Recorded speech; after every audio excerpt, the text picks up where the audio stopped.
Update 11.5 brings with it some territory changes. Some of these changes beg the question, have the KOA dev team lost their minds? This is going to change the game, and not necessarily in a good way. Let's go and have a look at the system mail to see all the different changes that are coming to your territories with Update 11.5.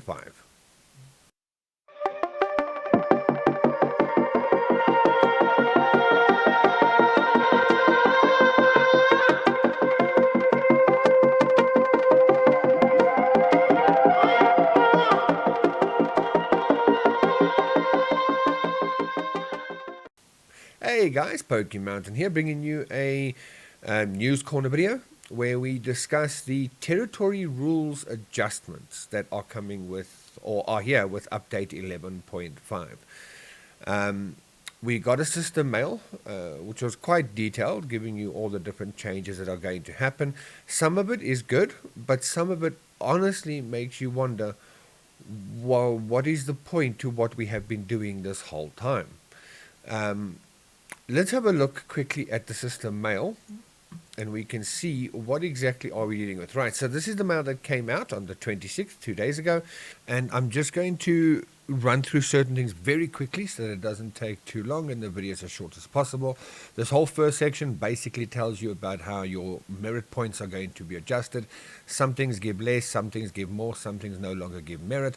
They're increasing the number of towers that you have, or adjusting the number of towers that you can have based on your alliance level and things like that. Nothing too necessarily major, but yeah, you can read through that in your own time.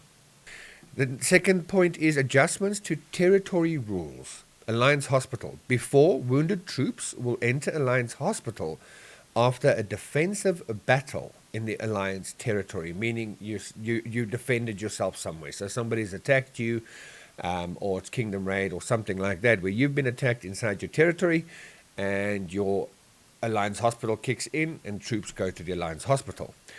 After this update, as long as you are in an alliance, wounded troops from all battles in the kingdom will enter Alliance Hospital to help players reduce the cost of healing.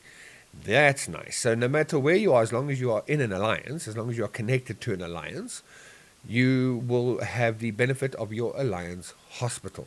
That's actually very nice, and it's one of the things that we have asked for in the KOA strike sort of thing, was that we've had better ways and easier ways of healing our troops, reduce the cost of healing troops. So they've actually answered that and given something to us that does do what we wanted it to. The upper limit of Alliance Hospital, before related to the Alliance level, so the higher your Alliance level, the stronger and higher your Alliance Hospital was, and now after, related to personal hospital capacity. The larger the personal hospital capacity, the larger the Alliance Hospital capacity. Wow. Okay, so a couple of things with this. Number one, anybody who is spending a lot of money in the game and is very big is going to benefit big time from this, because they're going to have bigger Alliance hospitals than people who don't necessarily spend. They might be lower strongholds and things like that, which means their hospital's lower level, which means they can save less troops. Kind of the exact opposite to what we were asking for. We were asking that the smaller players especially have better ways of saving their troops, and it's cheaper for them to heal and things like that. And just before this, we've heard that it's going to be cheaper to heal, basically, or easier to heal, because no matter where you are, as long as you're part of an alliance, you get to use the Alliance Hospital. But then they follow that up straight away with, oh, but if you're small, you're still pretty screwed. That's not very good. It's not very good at all. If you go to another alliance that is smaller, for example, you're not going to get their hospital, you're going to take your big hospital with you. So the more money you spend in the game, the bigger you are, the better off you're going to be in yet another way. And this is just another way where the smaller players, free-to-play players, low to mid-end spend players, are getting screwed by the game. You can no longer heal potentially as many as you did before. Maybe it's changed that your alliance, as it says, it goes according to your hospital capacity. So maybe the minimum level is equal to the alliance hospital, which is great. You technically don't lose anything out of it. But if that's the minimum level, then that means the people who have got hugely upgraded hospitals, level 43 hospitals, for example, are going to have a much, much bigger capacity for healing troops in both hospital and the Alliance hospital. Um, it caters into the fact that the bigger players need bigger hospitals. Granted, absolutely. There's a very big difference between somebody who's an SH-28 and has 1 million troops versus somebody who's an SH-41 plus and has 3 million plus troops. You do kind of need bigger hospitals. So this is going to help in that regard. It really is. But it kind of screws the little guy. So I... I don't know. We'll have to see what the minimum capacities are for the Alliance Hospital after the update and see how big of a difference it's going to be. City teleport before. You cannot teleport into enemy territory, of course. After, you can teleport to any position, including the territory of an enemy alliance. So what you're saying is, having spent months and sometimes some people, some kingdoms, years building up a territory so that people couldn't just come into your hive and attack you, was pointless, is pointless. So why bother building towers other than to make a path to the castle or to Avalon? That doesn't make any sense to me. Why would you do that? It puts you in a very difficult position, and we'll come back to this mail now. Let's just have a look here, for example. Okay, so here I am. My main castle is the SH-41, and I'm going to go to my territory map, and we're going to have a look here. Right, so the red territory is my alliance, right?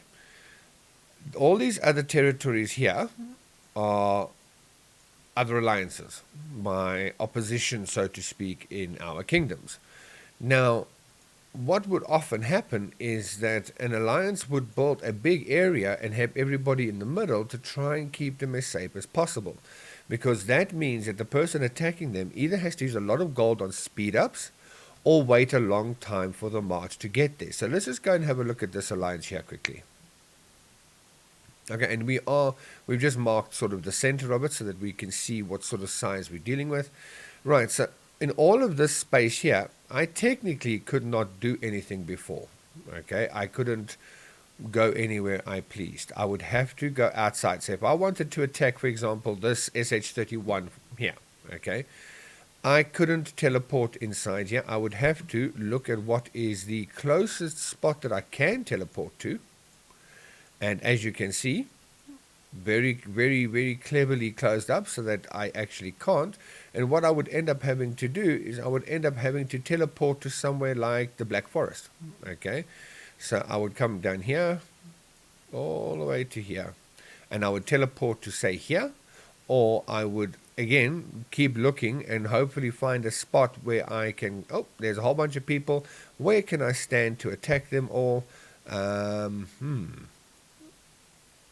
Nowhere. Why? Because they've done their job. They've protected themselves.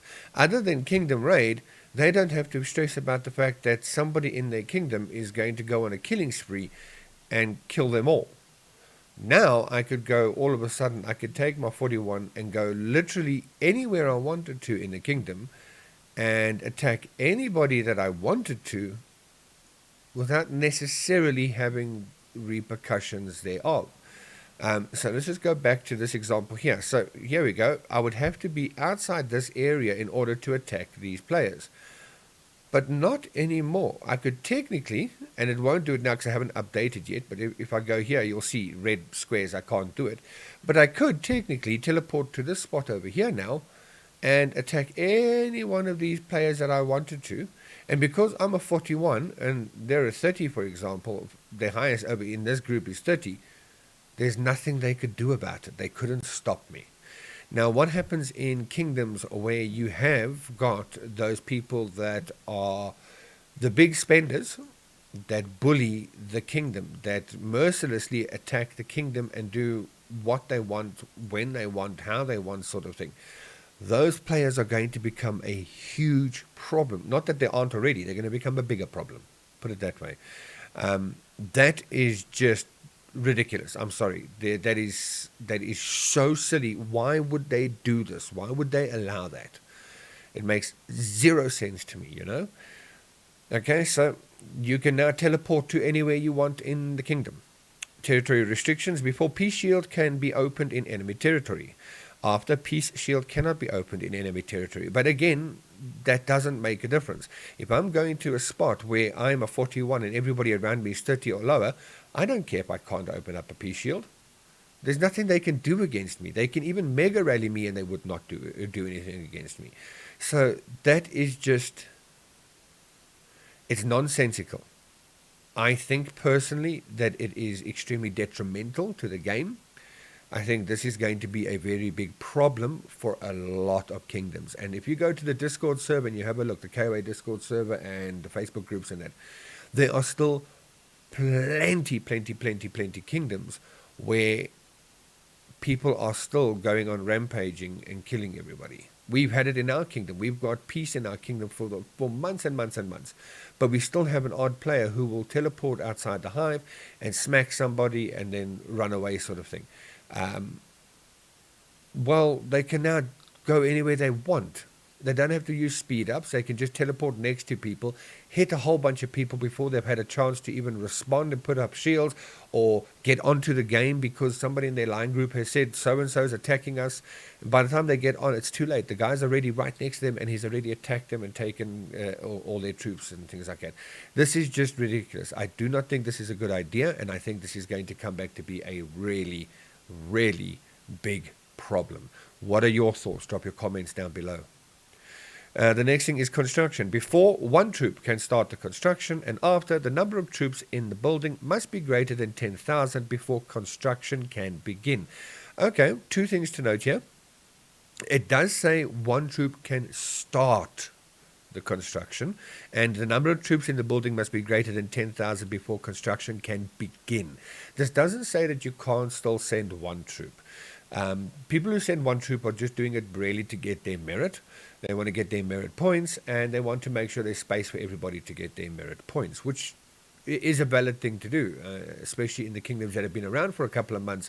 Territory's already been built up. Not that it's any point anymore, any real use, but territory's already built up, so you don't necessarily need to be building towers all over the place or forts and things like that. So you build a tower, everybody sends one or two troops, sort of thing, and it was fine. Everybody got merit points. So the only thing to really note here is that you need a minimum of 10,000 troops in the tower to start construction, or in the fortress to start construction.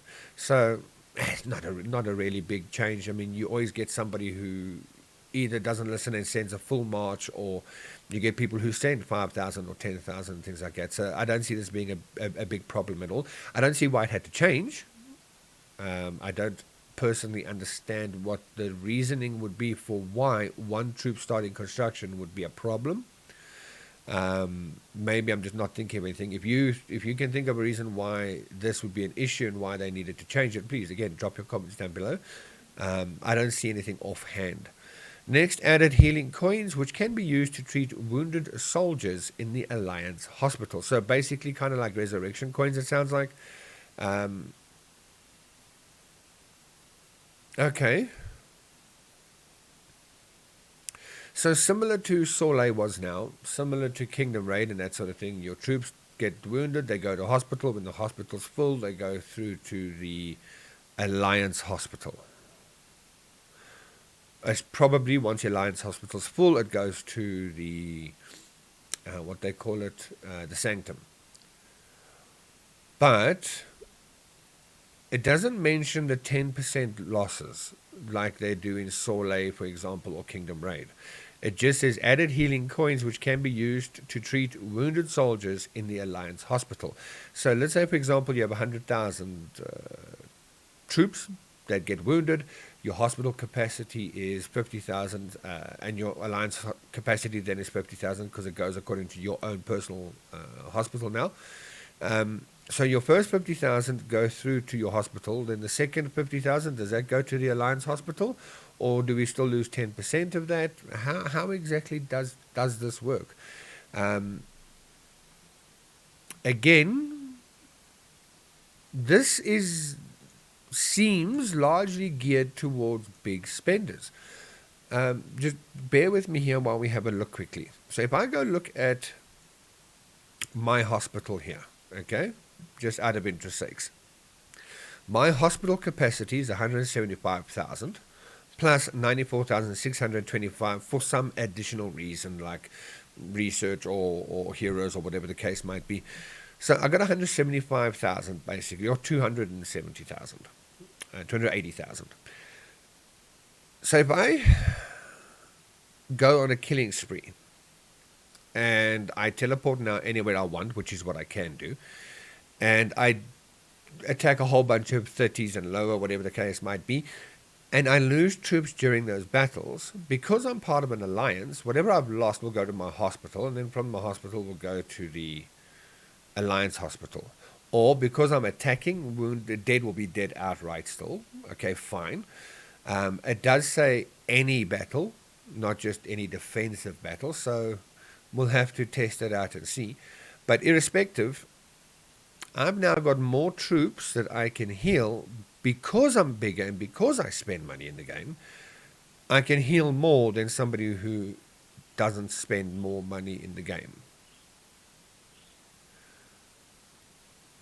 Again, I understand the need for it. Bigger players need bigger hospitals. Bigger players need bigger alliance hospitals and things like that. But they've changed it in such a way that you could go to... I could be a 41 and go to the smallest alliance now in the kingdom and gain no hospital benefits from it whatsoever. So, I mean, I can join a small alliance, go on a killing spree, and still have the same number of protected troops as if I was in a big alliance. So you get a lot of people who do that. They drop tags, change alliances, and then go out there killing everybody. The repercussion of which was that they lost a lot of troops out of it. And if you attack them, they lost a lot of troops out of it. But this way, if they're a big spender with a very high-leveled hospital, they got the hospital, the alliance hospital, and potentially the sanctum as well, that just means that they're going to come back and do it even quicker than they were doing it before. So it doesn't make sense to me, some of these changes. Why are they doing this? Part of it is good and necessary, but part of it isn't as necessary or as good as maybe they thought it was. This entire territory rules adjustment leans heavily towards supporting the big players and the big spending players. So once again, the free-to-play players, the low to mid-end spenders, are getting completely left out in the dark. And it doesn't make sense to me why they would do this. Well, we're going to update the game and we will see what actually transpires. Guys, drop your comments down below. Let me know what are your thoughts on this territory changes, and do you think it's a good thing, it's a bad thing? Do you think it was necessary or needed?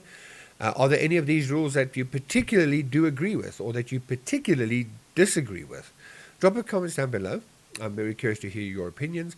And yeah, let's just see how it goes. If you guys like this video, please hit the like button. And if you want to know more about KOA content and updates and upgrades and things like that, don't forget to hit the subscribe button and the bell notification icon so that you can know whenever I go live or make new videos.